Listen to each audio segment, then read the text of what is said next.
ये कहानी उन लोगों के लिए है जो अपनी जिंदगी से खुश और संतुष्ट नहीं हैं, और जो लोग दूसरों को देखकर ये समझते हैं कि दूसरे लोग उनसे ज़्यादा खुश और सौभाग्यशाली और अपने जीवन से संतुष्ट हैं। एक बार की बात है, एक जंगल में रहने वाला एक कौवा अपनी ज़िंदगी से बहुत परेशान हो चुका था। वह इतना दुखी रहने लगा था। एक दिन वह एक पेड़ की डाली पर बैठकर जोर जोर से रोने लगा। उसी पेड़ के नीचे एक बौद्ध भिक्षु बैठकर ध्यान कर रहे थे। तभी कौवे की आंखों से आंसू आ गए और एक जो है आंसू जाकर बौद्ध भिक्षु के गाल पर गिरा। जब उन बौद्ध भिक्षु ने अपना सर ऊपर उठाया तो देखा कि एक कौवा पेड़ पर बैठा रो रहा था। बौद्ध भिक्षु ने उस कौवे से पूछा, क्या हुआ मित्र, क्या बात है, आखिर तुम रो क्यों रहे हो? कौवे ने कहा, हे महात्मा, मैं अपने जीवन से ऊब चुका हूँ, इससे तंग आ चुका हूँ। मैं बहुत ही दुखी हूँ क्योंकि मुझे कोई पसंद नहीं करता। मैं जहाँ भी बैठकर अपना मुंह खोलता हूँ, लोग मुझे वहाँ से भगा देते हैं। कोई भी मुझे कुछ भी खाने को नहीं देता, सब मुझसे नफरत करते हैं। ऐसी जिंदगी से तो मौत ही अच्छी है। कौवे की ये बात सुनकर उन बौद्ध भिक्षु को उस कौवे पर बहुत दया आ जाती है। वो उस कौवे से कहते हैं, मित्र, हम जिस भी परिस्थिति में होते हैं, हमें उसी परिस्थिति में खुश रहना सीख लेना चाहिए। लेकिन उस कौवे को उन बौद्ध भिक्षु की ये गहरी अर्थपूर्ण बात समझ में नहीं आई और वो रोना जारी रखता है। यह देखकर उन बौद्ध भिक्षु ने कहा, दुखी मत हो मित्र, तुम बताओ मुझे, तुम बनना क्या चाहते हो? मैं अपने मंत्रों की ताकत से तुम्हें कुछ भी बना सकता हूँ। ये सुनकर वह कौवा बहुत ही ज़्यादा खुश हो जाता है और कहता है कि हे महात्मा, अगर आप मुझे कुछ बनाना ही चाहते हैं तो आप मुझे हंस बना दीजिए। बौद्ध भिक्षु ने कहा, ठीक है, मैं तुम्हें हंस बना देता हूँ, लेकिन उससे पहले तुम हंस के पास जाओ और जाकर उससे पूछो कि क्या वो अपने जीवन से खुश है या नहीं है। तुम जाओ और जाकर पता करो, तब तक मैं यहाँ बैठकर तुम्हारा इंतजार करता हूँ।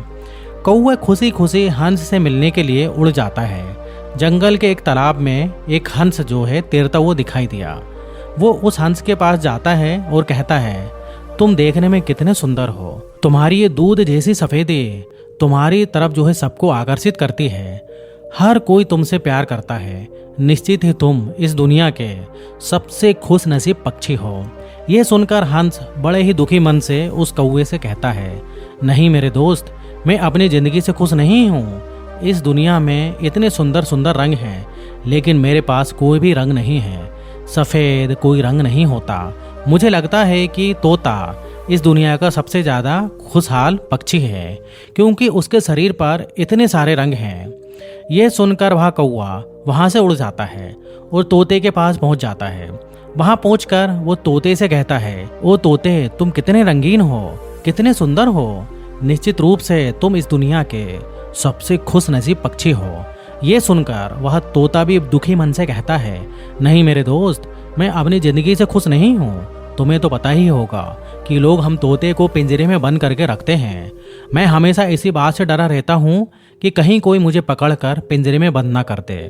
मुझे लगता है कि मोर इस दुनिया का सबसे खुश नसीब पक्षी है। उसका शरीर मेरे शरीर से कहीं ज़्यादा रंगीन है। यह सुनकर वह कौवा मोर की तलाश में निकल पड़ता है। काफ़ी देर तक ढूंढने के बाद उसको जो है चिड़ियाघर के एक पिंजरे में एक मोर दिखाई देता है। वह देखता है कि सैकड़ों लोग उस मोर के आसपास खड़े होकर उसे देख रहे हैं। जब वे लोग चले जाते हैं तब कौवा मोर के पास जाता है और कहता है, मित्र, तुम कितने खूबसूरत हो। रोज़ हजारों लोग तुम्हें देखने आते हैं और एक मैं हूँ जिसे लोग देखते ही भगा देते हैं। निश्चित ही तुम इस दुनिया के सबसे खुश नसीब पक्षी हो। यह सुनकर मोर ने बड़े ही दुखी दिल से उत्तर दिया। उसने कहा, मैं हमेशा सोचता था कि मैं इस दुनिया का सबसे सुंदर और सबसे खुश नसीब पक्षी हूँ, लेकिन मेरी इसी सुंदरता के कारण मुझे इस चिड़ियाघर में बंद करके रखा गया है। जब लोग सजावटी सामान बनाने के लिए मेरे इन रंगीन पंखों को तोड़ते हैं तो मुझे बहुत दर्द होता है। एक गहरी सांस लेकर मोर कहता है, मैं खुश नहीं हूँ मेरे दोस्त। मोर के ये शब्द सुनकर कौवा चौंक जाता है और मोर से पूछता है, अगर तुम खुश नहीं हो तो तुम्हारे हिसाब से इस दुनिया का सबसे खुशहाल पक्षी कौन है? मोर कहता है, मैंने इस चिड़ियाघर के सारी पक्षियों को बड़े ही ध्यान से देखा है और मैंने ये महसूस किया है कि केवल तुम कौवे ही वो पक्षी हो जिसे चिड़ियाघर के किसी भी पिंजरे में नहीं रखा गया है।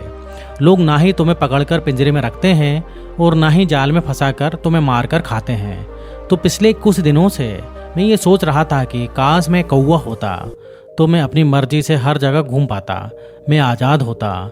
ये सुनकर कौवा वहाँ से उड़ जाता है और वो आज ज़िंदगी में पहली बार वह खुद को एक कौवे के रूप में देखकर बहुत खुश हो रहा था। वो कौवा जो है उस बौद्ध भिक्षु के पास लौट कर आता है और कहता है, हे महात्मा, मैं और कुछ नहीं बनना चाहता, मैं जो कुछ भी हूँ, जैसा भी हूँ, उसी में खुश हूँ। दोस्तों, अगर हम अपनी रोज़मर्रा की ज़िंदगी को देखें तो हम पाएंगे कि ये सेम प्रॉब्लम हमारी भी है। हम हमेशा ही खुद की दूसरों से तुलना करते हैं और फिर हम दुखी हो जाते हैं और खुद को कोसने लगते हैं। हम उस चीज़ की कदर नहीं करते जो हमारे पास है। हम खुद की चीज़ों और खुद की लाइफ और खुद के जो अचीवमेंट हैं दूसरों से कम समझते हैं। हमें लगता है कि दूसरा हमसे ज़्यादा सुंदर है, हमसे ज़्यादा पैसे वाला है, तो वो बहुत ही ज़्यादा खुश होगा, जबकि सच ये नहीं है। वो इंसान भी किसी दूसरे को खुद से ज़्यादा खुश नसीब समझता है और कंपैरिजन का ये साइकिल कभी भी ख़त्म नहीं होता, क्योंकि इस दुनिया में हमेशा ही कोई ना कोई ऐसा व्यक्ति ज़रूर होगा जो आपसे ज़्यादा सक्षम होगा। अगर आप हमेशा से दूसरों से खुद को कंपेयर करते रहेंगे तो आप कभी भी खुश नहीं रह पाएंगे। इसलिए जो आपके पास है उसमें खुश रहना सीखें, ना कि उसके लिए दुखी रहना जो आपके पास नहीं है। एक इंसान जो उन चीज़ों से संतुष्ट है जो उसके पास है, वो इस दुनिया का सबसे खुश नसीब इंसान है। तो मित्रों, आज का वीडियो इधर ही खत्म होता है। उम्मीद करता हूँ कि आपको इस वीडियो से बहुत कुछ सीखने को मिला होगा। तो वीडियो अच्छा लगे तो लाइक कर दीजिए और हमारी चैनल पर नए आए हैं तो सब्सक्राइब भी कर दीजिए। तो फिर मिलेंगे अगले वीडियो में। जब तक आप अपना ध्यान रखिए। धन्यवाद।